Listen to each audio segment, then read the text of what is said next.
이제 만화의 특징에 대해서 살펴보겠습니다.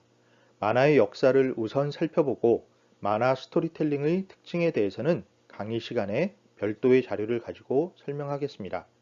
먼저 공부할 내용은 만화의 역사입니다. 이 자료는 일본의 만화 연구가 나츠메 후사노스케의 망가 세계 전략에 제시된 내용입니다. 일본에서는 만화를 망가라고 부릅니다. 이 망가의 특징을 설명하는 부분인데요. 자세한 내용은 책에 잘 설명되어 있습니다. 관심 있는 학생들은 각자 공부하시고 여기에서는 만화의 역사와 관련된 부분만 추려서 살펴보겠습니다. 일단 미국과 유럽의 만화에 대한 언급으로 시작합니다. 만화는 어느 지역에서든 공통적으로 어린이 취향으로 출발합니다. 원래부터 존재했던 원시적인 형태의 그림이 있었는데 이것이 만화의 기원이라고 보는 관점입니다. 이에 대해서는 반론도 적지 않지만 일단 인정하고 넘어가 보겠습니다. 기원이라는 표현은 과도하지만 어린이 대상으로 출발한 문화예술 분야가 적지 않으니까요. 장르 서사 중에서도 추리, SF, 판타지 등은 어린이 대상으로 시작했다는 점에서 공통됩니다. 그런데 이렇게 시작된 만화가 미국에서는 어린이가 성장함에 따라 청년 문화로 넘어가는 과정에서 사회적인 비난에 직면합니다. 이게 대략 1950년대 미국 사회를 이끌었던 보수주의 열풍, 대표적인 사례로 메카시즘 이런 분위기와 연결되는데요. 이에 의해서 청년 문화로서의 만화가 비난을 피하기 위해 언더그라운드 문화로 변모합니다. 그래서 미국에서는 만화라고 하면 일반적으로 어린아이들이 보는 슈퍼 히어로물 패턴을 그대로 유지하게 됩니다. 망가 세계 전략에는 소개되지 않았지만 이런 패턴이 1980년대까지 이어져요. 그런데 1980년대부터 변화가 일어납니다. 슈퍼 히어로 만화를 봤던 아이들이 자라서 만화 창작자가 된 겁니다. 그러면서부터 자기가 봤던 만화를 재해석하기 시작합니다. 새로운 형식과 실험을 전개하기도 하고요.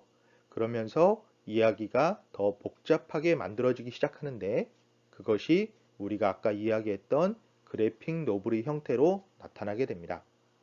그래서 우리가 만화로도 보고 영화로도 즐기는 마블 유니버스 혹은 DC 코믹스 유니버스는 그 이야기의 뿌리를 시리즈의 원작이라고 할 수 있는 1920년대, 30년대, 40년대, 50년대에 발표됐던 만화에 두는 것이 아닙니다. 그 원작들을 재해석하기 시작했던 1980년대 이후 그래픽 노블의 이야기의 바탕을 두고 있습니다. 대표적인 작품이 시빌 워인데요. 이전 작품들에 비해서 사회적인 메시지는 강해졌고 서사도 한결 복잡해집니다. 바로 이러한 그래픽 노블이 영화의 원작으로 사용되고 있는 겁니다. 반면 유럽에서는 똑같이 어린이 취향 만화로 시작합니다. 이런 진행이 계속 이어져서 전통적으로 내려오게 되는데요. 대표적인 작품으로 아스테릭스나 땡땡 시리즈를 들 수 있겠습니다. 특히 땡땡 시리즈의 경우에는 유럽 만화에 굉장히 중요한 역할을 끼친 작품입니다. 자, 그러다 어린이 대상에서 청년 대상으로 넘어가는 단계, 이 시기가 68 혁명의 영향으로 특별한 사회적인 저항이 없이 진행됩니다. 기존 만화에 예술적인 감각이 더해지면서 보다 예술적인 표현 방식이 나타났고요. 이런 형태가 그래픽 노블로 이어집니다. 그런데 문제는 예술 중심의 만화와 어린이 대상 만화 사이에 상당한 간극이 발생하고 있다라는 점이죠. 두 가지가 서로 교류하는 경우가 드물어집니다. 이에 비해서 일본은 굉장히 특별한 발전 과정을 거치게 됩니다. 일본도 다른 나라들과 마찬가지로 이전부터 그림책이나 사파가 있었지요. 여기에서 어린이 취향 만화가 만들어졌고 실제로 이런 만화가 지금까지도 계속 나오고 있습니다. 망가 세계 전략에서 예로 제시했던 도라에몽 같은 경우에는 벌써 3대, 4대가 같이 보는 만화책으로 자리 잡았을 정도입니다. 그런데 일본 만화의 특수성은 어린이 취향 만화가 청년화되는 과정에서 발생합니다. 미국처럼 아동 취향에 머물지도 않았고 유럽처럼 완전히 청년화되지도 않은 사춘기 계층을 중심으로 만화 문화가 형성됩니다. 사춘기 계층, 흔히 1318이라고 부르는 연령대가 주된 독자층을 형성하다 보니 자연스럽게 만화가 여러 영역을 포괄하게 되죠. 소녀 만화, 뉴웨이브, 동인지, 에로틱한 만화, 스포츠 만화, 판타지 모험물 등등이 굉장히 다양한 연령별 취미별로 다각화 작업이 진행됩니다. 그래서 시장도 거대해졌고요. 이런 게 토대가 돼서 전 세계 만화 산업을 선도하게 됩니다.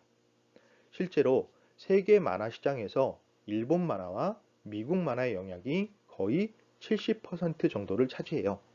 출판 만화에서는 분명히 그렇습니다. 그런데 이제 2000년대 이후에 디지털 매체가 등장하면서 디지털 만화의 비중이 늘어나기 시작하죠. 그리고 아까 설명했던 것처럼 한국의 웹툰이 강세를 보이게 됩니다. 물론 미국, 유럽, 그리고 일본에서도 만화를 디지털로 전환하려는 노력이 없었던 것은 아닙니다. 하지만 다음과 같은 몇 가지 이유 때문에 큰 성과를 거두지는 못했습니다. 먼저 사회적인 디지털 인프라가 부족했습니다.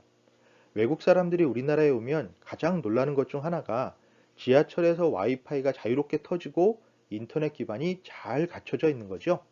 이러한 디지털 인프라가 웹툰의 발전을 이끌어냅니다.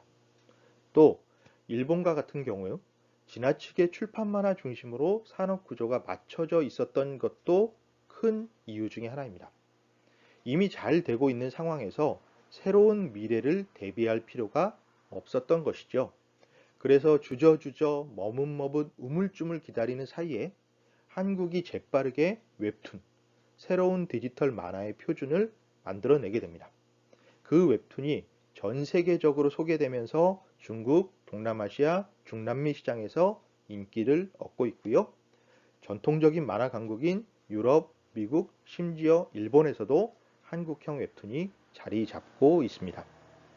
그래서 이 이후에 디지털 만화가 어떻게 발전할 것인가? 앞으로도 한동안은 한국 만화의 약진이 예상됩니다. 그런데 앞으로 한국 웹툰이 더 발전하려면 다각화 작업이 지금보다 훨씬 전면적으로 이루어질 필요가 있겠습니다.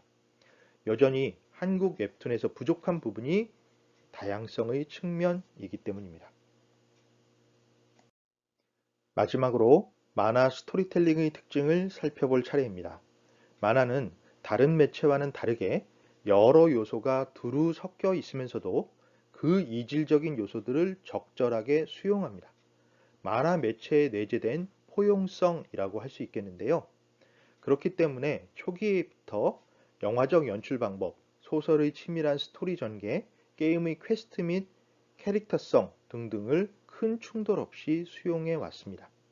그래서 만화에서는 다양한 그림체가 혼합, 즉 그림체가 갑자기 바뀌기도 하고 심지어 같은 페이지 안에 서로 다른 그림체가 제시되기도 합니다. 또한 다각적인 서술이 이루어지기도 하죠. 만화의 한 페이지 안에는 여러 화자의 목소리가 심지어 작가인 만화가의 목소리까지 포함될 수 있습니다. 다른 매체라면 혼란스러울 수밖에 없는 상황인데요. 만화에서는 이것이 조화롭게 어우러집니다. 이에 대해서는 말로 설명하기보다 사례를 직접 보는 편이 이해가 훨씬 빠릅니다. 그래서 우선 이 작품 요시다 아키미의 바닷마을 다이어리를 먼저 읽어주시기를 권합니다. 실시간 수업에서 내용을 보충하도록 하겠습니다. 꼭 수업이 아니더라도 여러 가지를 생각할 수 있고 만화의 기법이 자연스럽게 활용되었으며 무엇보다 이야기 자체가 좋은 작품이니 읽어보기를 권합니다. 총 9권으로 완결이 되었는데요. 한국어 출판 번역본이 모두 다 나와 있습니다. 전체를 다 읽어도 제일 좋은데 우리 수업용으로는 2권과 3권의 창작 방법을 중점적으로 보셔도 좋겠습니다. 이상으로 만화에 대해서 살펴보았습니다. 다음 시간에는 문화 콘텐츠 산업의 주요 분야 두 번째 해당하는 또 다른 분야인 애니메이션의 이해로 넘어가겠습니다. 매번 강조합니다만 우리가 함께하는 이 강의가 여러분들이 인식이 넓고 깊어지는 기회가 되기를 희망합니다. 그럼 다음 시간에 만납시다. 감사합니다.